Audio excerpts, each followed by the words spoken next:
Hello, and welcome to Beyond Biotech, the weekly podcast from Labiotech. I'm Dylan Kassane, and this is episode 192 for the podcast.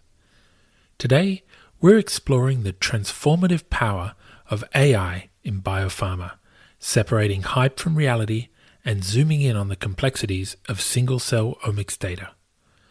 Our guest is Parashar Dhapola, co-founder and CEO of Nigen Analytics, a Lund-based startup spun out from Sweden's single-cell genomics ecosystem. With a PhD in computational genomics from Lund, Parashar has pioneered efficient algorithms for analyzing millions of cells, turning raw data into actionable insights for drug discovery. Join us as we discuss where AI truly delivers in biopharma, the persistent gaps in exploratory data analytics, and the critical bottlenecks in single-cell annotation. In a world abounding in AI hype, Parashar helps us cut through the noise and points out paths to data-driven success.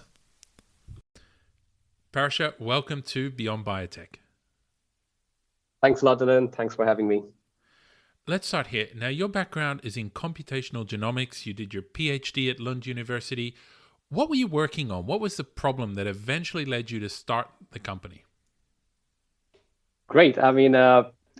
There were two aspects to my PhD, and the first one was to hunt for cancer stem cells in leukemia, and that's where what we were doing is using single cell technologies to really look for a needle in a haystack sort of a situation. And the other aspect of my PhD was to develop a scalable infrastructure for analyzing all this data, and that's where I was really obsessed with scalability, building new algorithms that will allow us to analyze millions of cells with very little sort of resources available.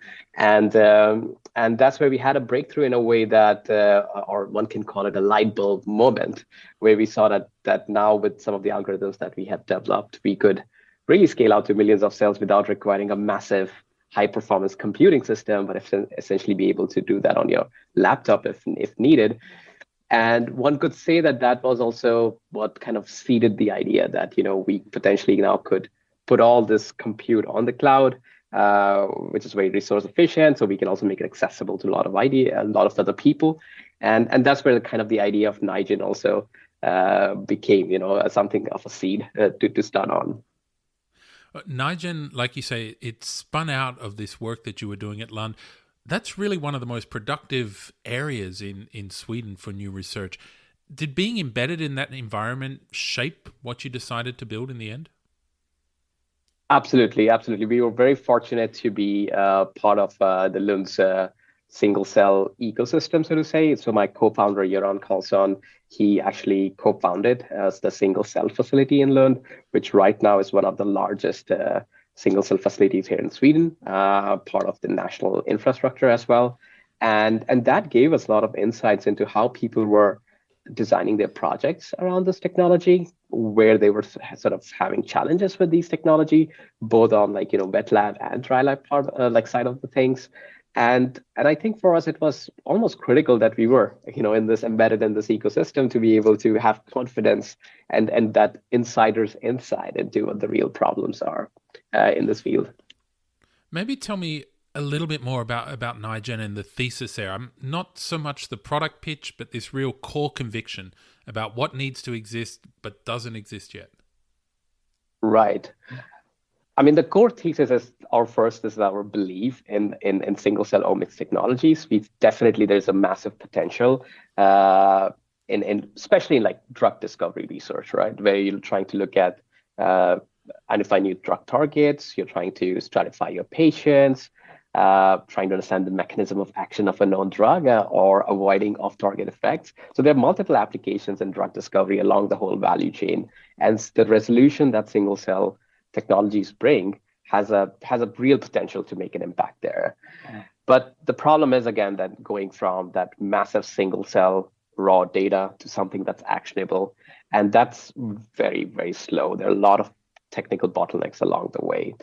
And our mission is, in a very simple way, is to make the single cell analytics accessible, accurate, and then fast enough that you can actually move the needle for these drug discovery teams in pharma.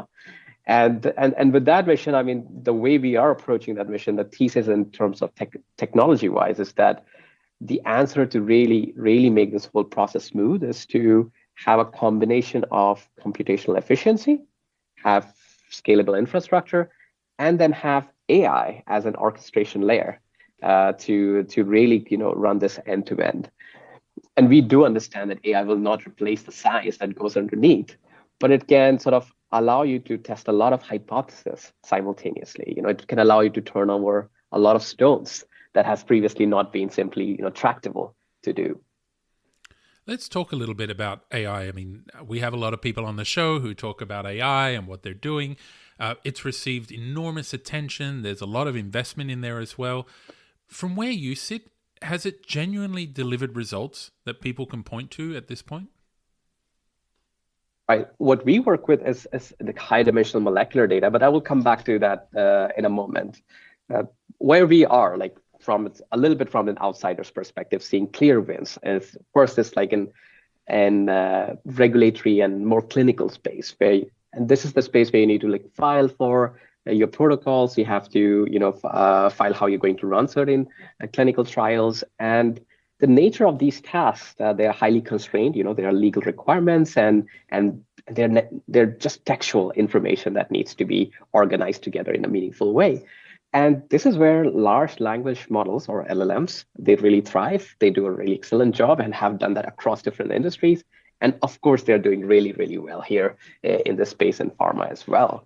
The second area where we are seeing massive real world breakthroughs is in medical imaging as well, and this is of course in the clinical side, but also within pharma, using medical imaging as something of a companion diagnostics is also something where it's making a large amount of impact. So this could be radiology, pathology, looking at your tissue biopsies, and this is really where we are seeing massive impact. And the background to this, of course, is that AI has traditionally been really strong in images, as we can see, like from back in the day when Google was showing us as a way to log in, that you have to click on different images to make sure you're not a bot. And that's like that has evolved from that, and it's really impactful in pharma today in these medical imaging area. But the common sort of underlying thread here is that if your tasks are really constrained, and well defined, and there are some sort of benchmarks that exist, that can tell you and sort of create a loop between fine tuning your models and getting the output of those models, then AI tends to work really well.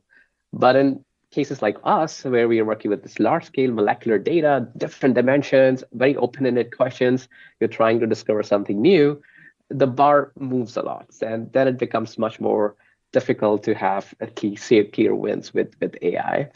And we're seeing, like you talked about a little bit, investments happening in this area, and large companies like Lilly just invested and launched a new product called TuneLab.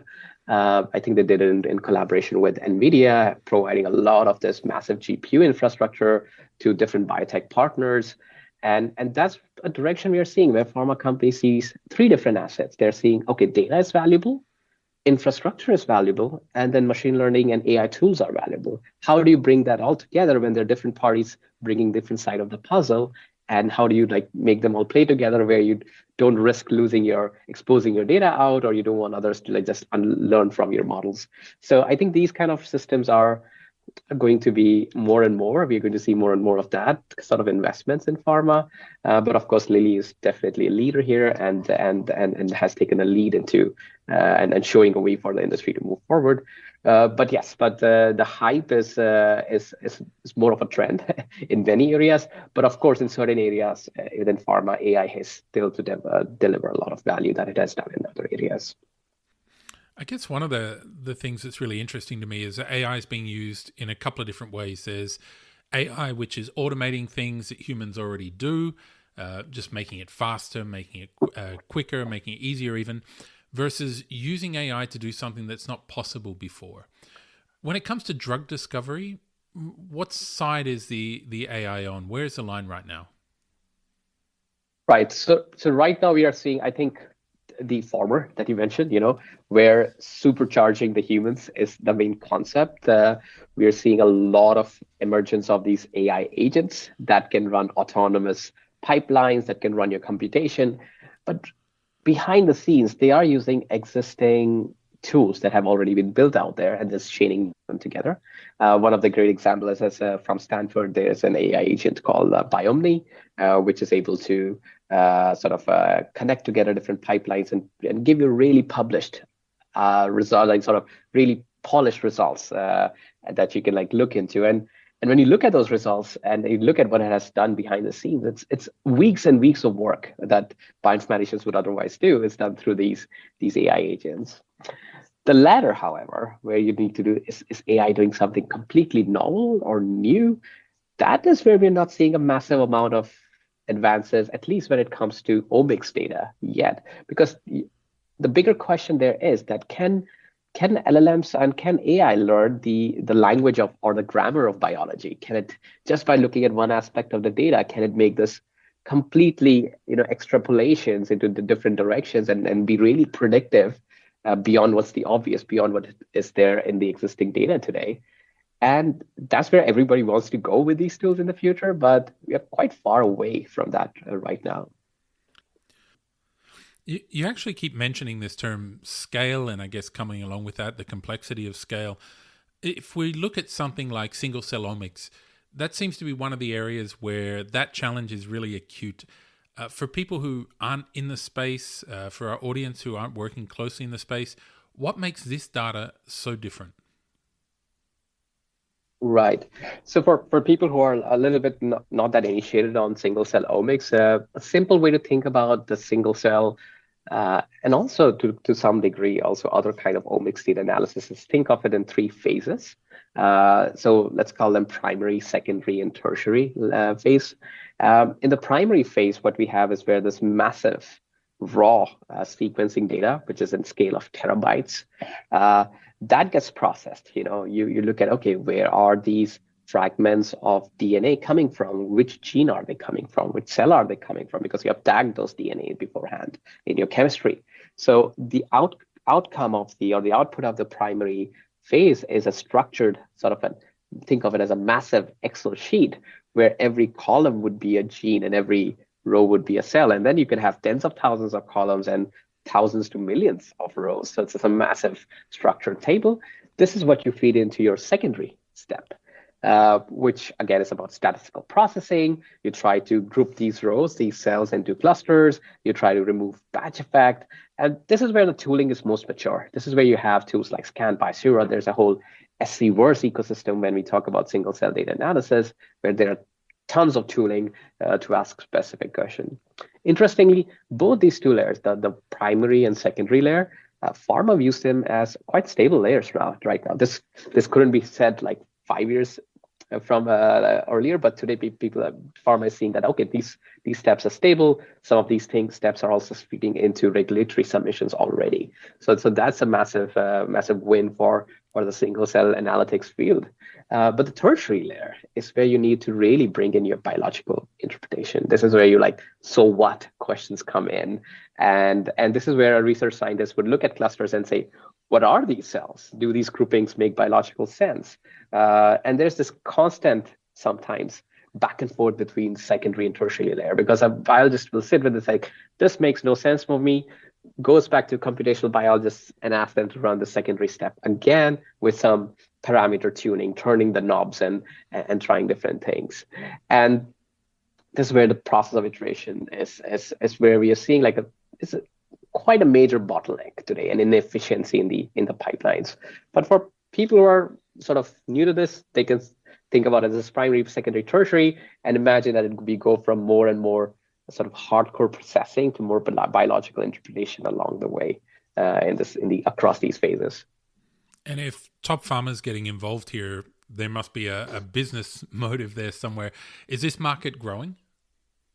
Absolutely. I mean, there's tons of discovery to be made. In general, I mean, the single cell market is it's about to cross $10 billion US dollars across the industry, and but the part of that is also hidden, because part of that cost is not sort of accounting for like the bioinformatics efforts that are happening, because that gets sometimes be clubbed into the bioinformatics market rather than single cell market itself.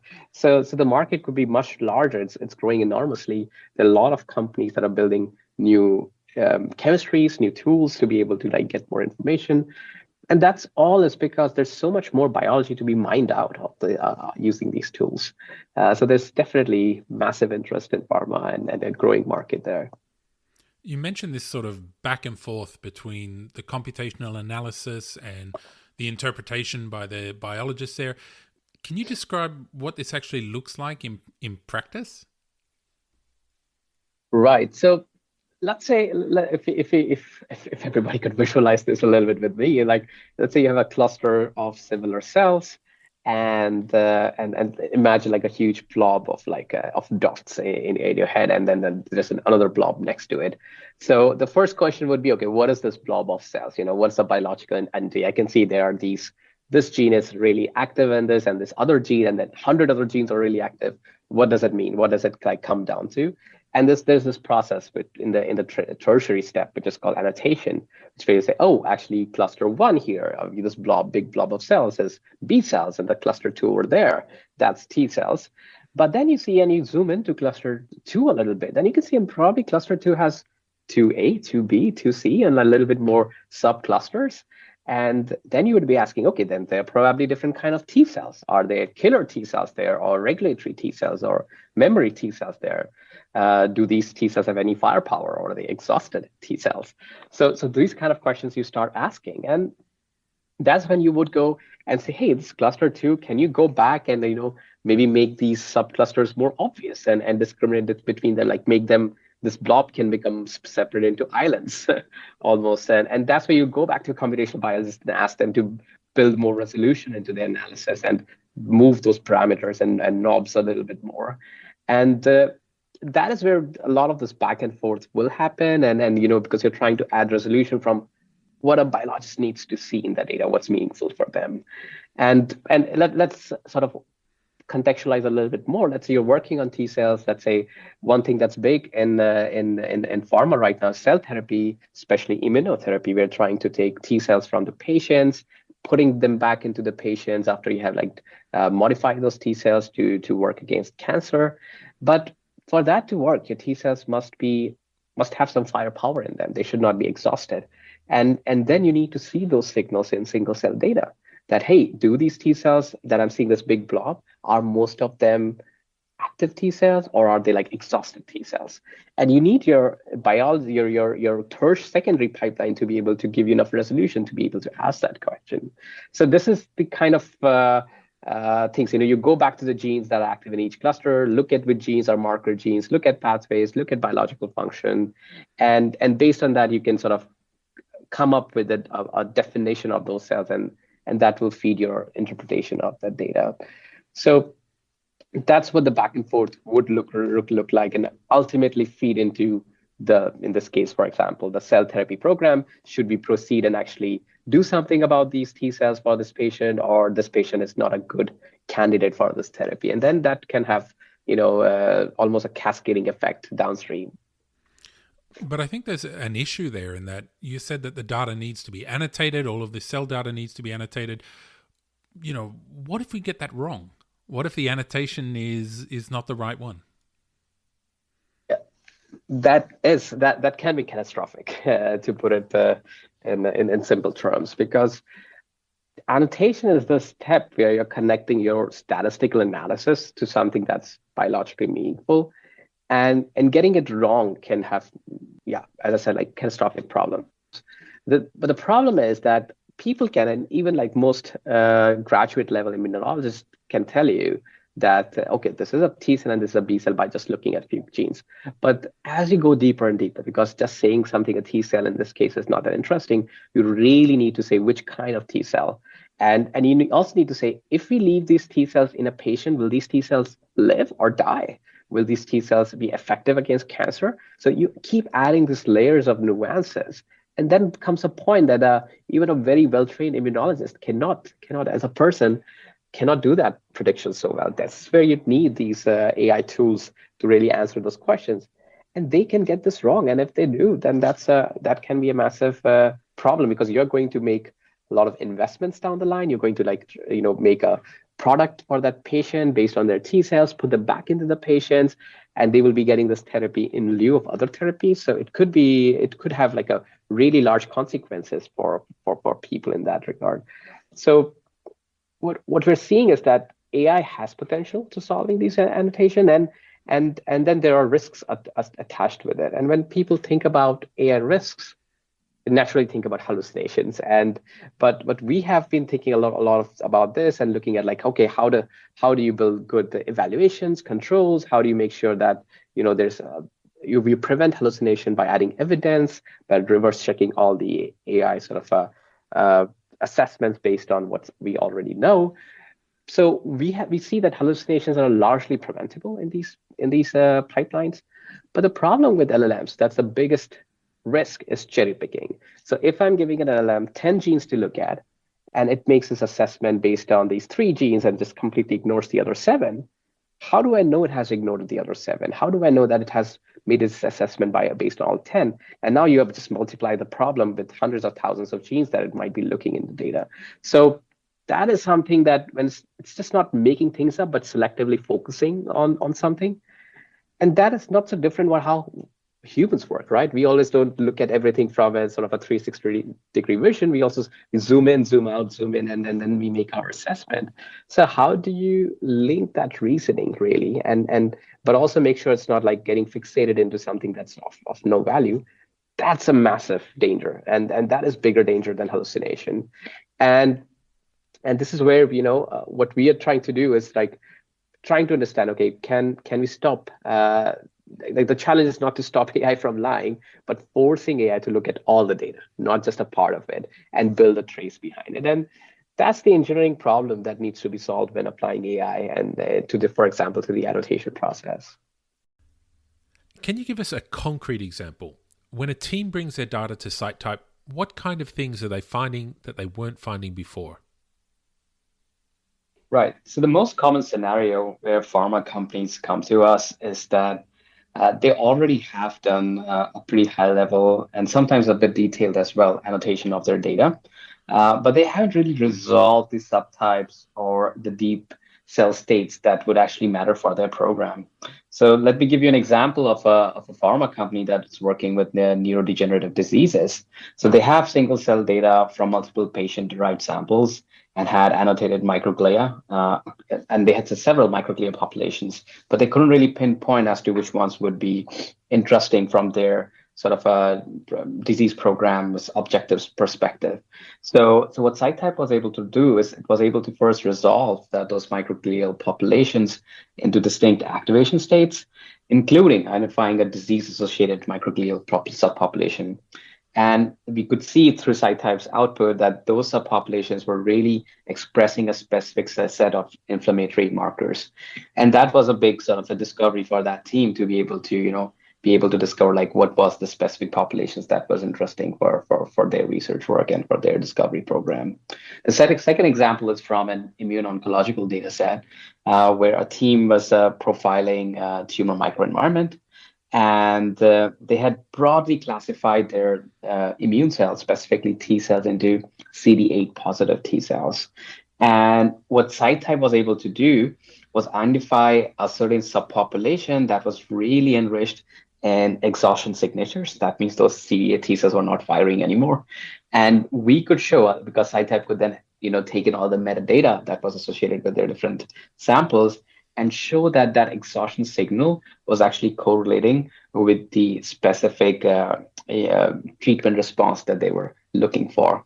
So this was a really good sort of a biomarker for them to know beforehand as to which patient would be responsive to their therapy routes and which won't be. So these are like just two of the examples where having the right annotation actually fits deeply into your sort of a therapy program or your sort of a discovery program. But the common thread between both of these is that it's not that they had wrong annotations to begin with. They had correct annotation. It's just that it was not resolved deeply enough that it could drive some sort of downstream decisions. And that's where SciType was able to add value. One last thing that I will add here is that when you do all these discoveries with SciType, as a research scientist, you still have to convince a lot of other stakeholders.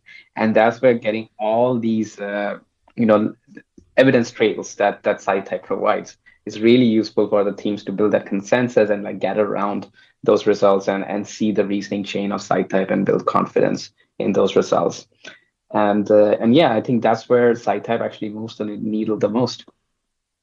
So is this the problem that your team is really focused on now? Because, I mean, you talk about the problems of just cherry picking data there, the traceability gap there, really the need to defend how you annotated and how you got to the point you're at. Is that what you're doing, and how are you approaching it? Yes, absolutely. I think what we have been traditionally doing is focusing a lot on analytics part, building these pipelines, but now we are like completely focused on and how do we leverage LLMs, for example, to do really highly accurate annotation.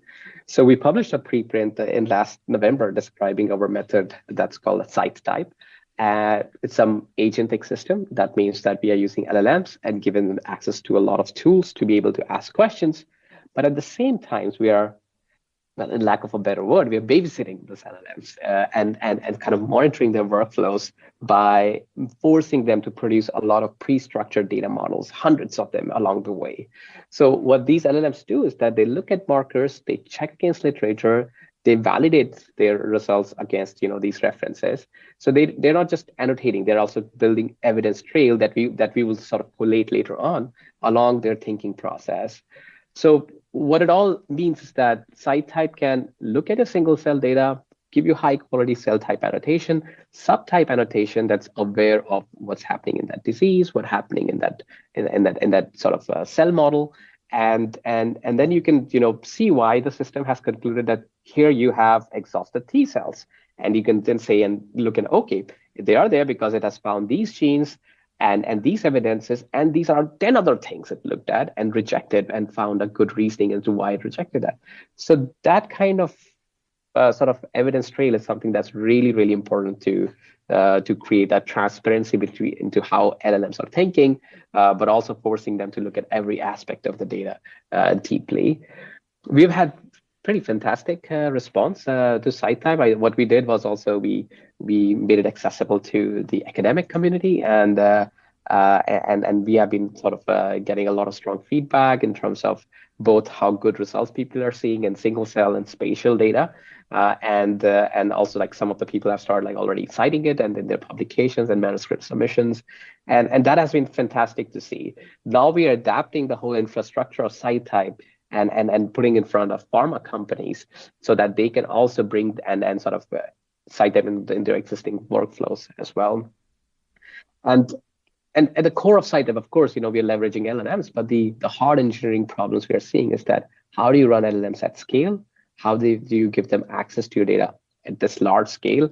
And then how do you make it sort of fully tractable along the way? So that is a massive problem, and that is something that is completely on the orthogonal side of what these other AI agents, or some people call them AI scientists or AI bioinformaticians, are doing, which are building pipelines and using existing pipelines to solve anything and everything under the sun that becomes is bioinformatics. While we are really narrowly focused on this very specific challenge and making sure you don't hallucinate, because stakes are quite high along the line.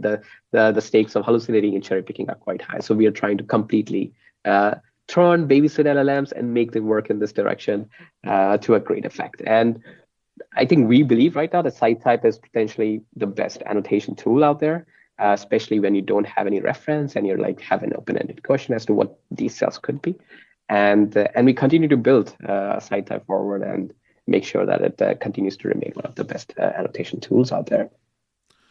It sounds like you're addressing the transparency problem and the traceability problem, but you also talked about this cherry picking problem before. In practical terms, how do you guard against that when you're building a tool that you really need to rely on, that really needs to be trusted? Exactly. I think it's a trade-off. First of all, thoroughness comes at cost of speed, because if you're looking at thousands of things, then of course that will cost you time. One decision we made on a more sort of architectural point of view is that we want to parallelize the step. We want LLMs to simultaneously look at thousands of genes. So we want to like do this fan out analysis and then prune it back, fan out and prune it back. So that is one of the architectures. That is the novelty of SciType, is that we have been able to successfully show, and behind the scene also we have done partnerships with different AI infrastructure providers to be able to run this at scale. This has traditionally been quite difficult, because if today you use OpenAI or Anthropic and use their API keys to run this, you will very quickly run into rate limit problems, because AI, they will not allow you to run massive amount of queries in short bursts of times.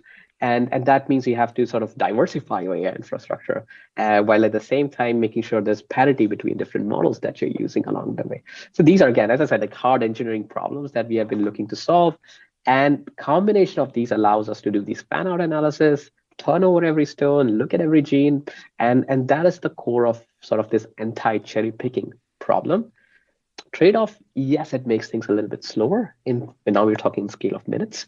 But the trade-off is that you get really, really strong guarantees against cherry picking. If I'm a bioinformatician at a pharma company running single cell for a target discovery program, walk me through where SciType fits. What does adoption actually look like? Right. So SciType currently sits downstream of your secondary analysis pipeline. So popular tools that we have seen people using in pharma setting, like SCVI, ScanPy, CRUD. So these are some of the most popular secondary analysis pipelines.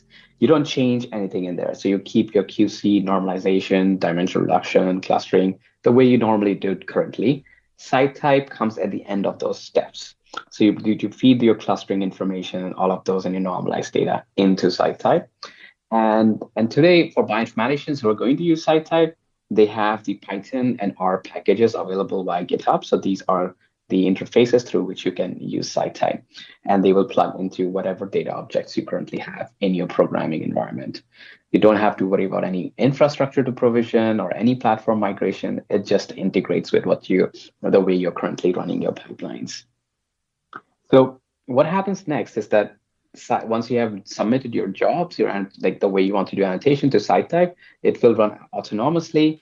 Underlying SciType, we have specialized agents that will contextualize your data, perform annotation, perform review of those annotations, and find the literatures that are relevant to your data and clinical relevance in your data, and then summarize all of those evidence chains for you. And all of that is then packaged into a structured traceable output. So this is what that SciType returns back into the user's programming environment. They get all this detailed information, but then they also get these HTML reports that are hosted on our servers or can be deployed on the user servers. And this is where the wet lab biologists can come and sort of interact with those reports. So bioinformaticians don't have to do a verbatim sort of a handover. They can just provide these reports to their wet lab colleagues. And this is where the biggest game change is in terms of operational point of view, because currently there's a lot of back and forth between what computational biologists are doing and the wet lab experts who really understand those cell types are and what their interpretation of the results is. And that iterative feedback loop is something that takes weeks and weeks. And what SciType does is it compresses all of that. And that's because when wet lab people get those reports, they can of course see the structured, detailed, well laid out reasoning chains of why certain cell types are what SciType identified to be. But most importantly, SciType exposes those reports, and through those reports, SciType exposes an agentic sort of a chat interface. So you can actually go in and ask your questions in there. For example, you can go in like, why did you call this a cluster regulatory T cell and not something else? And then you will get more results and more deeper insights into your data directly there in that interface. So you don't have to run back to your bioinformaticians to ask every small questions or doubt you might have about your data. So this is where SciType really feeds into the operational efficiency. And at the end of the day, if those people, the wet lab people and the program stakeholders, they're happy with the results, then they already have the regulatory documentation, the evidence trail ready in the SciType output. Let's take a bit of a broader look now. If we're looking forward, Where is the single cell analytics space going to be heading in the next couple of years? What should we be looking out for? So single cell, I mean, this is again a very interesting place. I mean, we have come a long way, from 10 years ago where people could just sequence 100 cells at a time to now some of the companies like Parse Biosciences, which was recently acquired by QIAGEN, being able to sequence 5 million cells in a go. So that's a massive interesting aspect. What other thing that has happened in the wet lab part of the things is that people are now marrying single cell with CRISPR. That means you will be able to biologically intervene into cells, short circuit some genetic pathways and see what that means for the phenotype of those cells and be able to profile that with single cell technology. So that is again creating a massive opportunities to understand biology and model and get the data that will allow us to model biology on a more fundamental level. So these two, like large amount of data, ability to short circuit one by one genetic programs, has given to this whole new vision, which people call virtual cells vision. So the idea here is that you can understand or model the central dogma of molecular biology, which is that how do you go from genes to RNA to protein, and what's the feedback loop between them. So that can be done at a single cell resolution. We are seeing different places, for example, in the US, we are seeing Chan Zuckerberg Initiative, we are looking at Arc Institute, we are looking at Broad Institute. All of them have gone into this virtual cell building initiatives, where they are sort of, again, leveraging this large scale data along with ability to perturb certain pathways and collect that data. Are we there yet? I mean, these are active programs right now. What is feeding into these programs, or why people have been able to build some convictions behind these programs, is because in last 3-4 years, people have essentially built, the GPT versions for single cell. So one of the tools are like scGPT, which is essentially taking the same transformer architectures that sits behind LLMs today and adapt it to single cell data. The idea being there that, then we can just have one model to answer all our questions.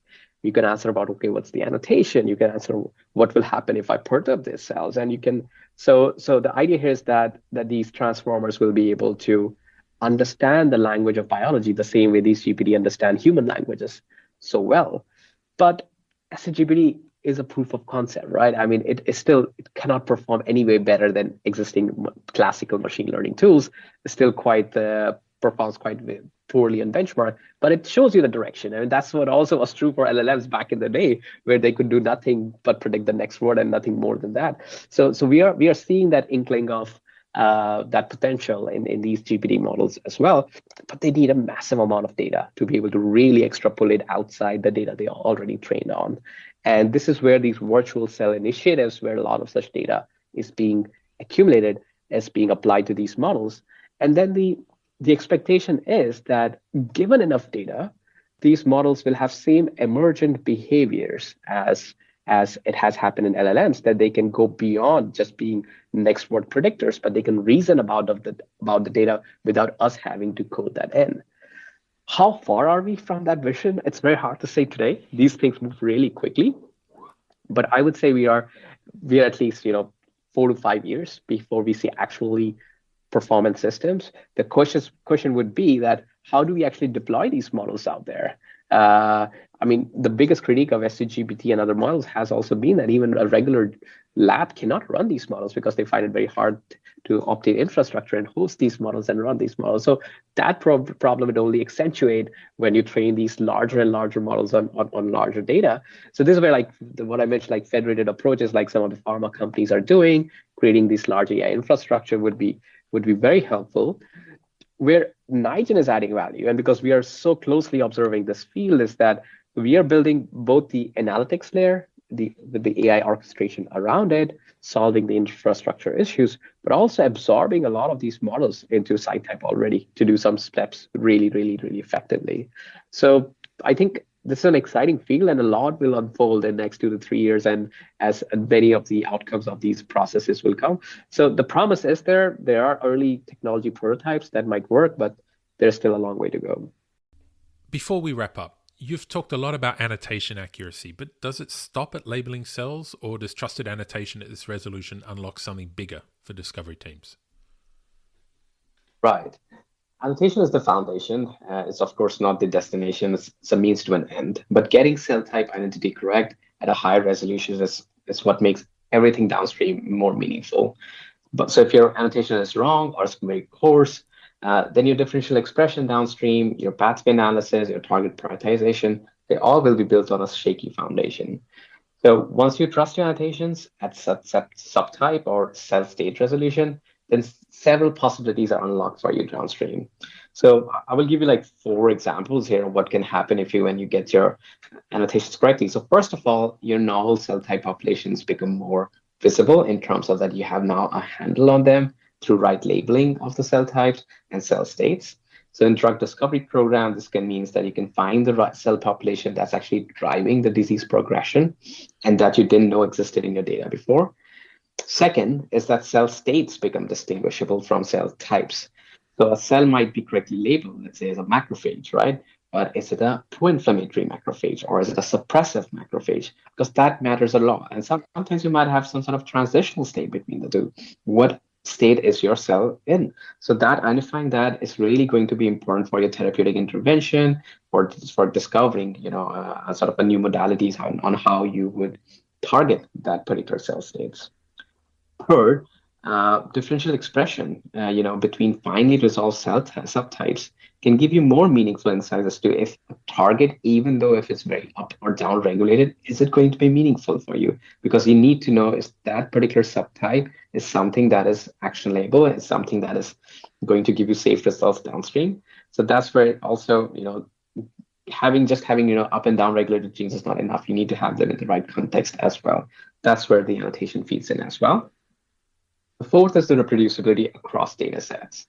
So when your annotation method is consistent and traceable, you can compare across studies, across patient cohorts, across time points, and you can know all of that with much higher confidence. And that is essential for biomarker discovery teams who are validating these biomarkers and need that kind of reproducibility cohort after cohort and data set after data set. So in short, overall, the annotation quality doesn't just make your labels more accurate. It raises the ceiling on what biology your data can reveal. And that's ultimately what drug discovery teams are paying for, not just labels, but discoveries those labels can enable. I think exciting is exactly the right word there. For anyone who's listening here who wants to explore this or even test it on their own data, what's the best way to get started? So the best way for you to get your hands on CyType is to contact us. You can reach out to me directly at Parashar at nigen.io. That's Parashar at nigen.io.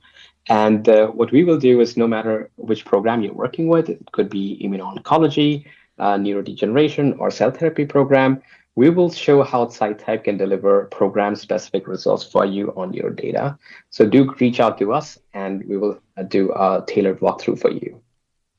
Parashar, thanks for joining us today on Beyond Biotech. Thanks a lot, Dylan. This was a pleasure. Thanks a lot.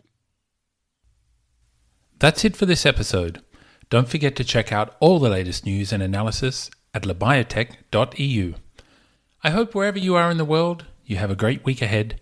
Thanks for listening, and I hope you'll join us again next time for another Beyond Biotech.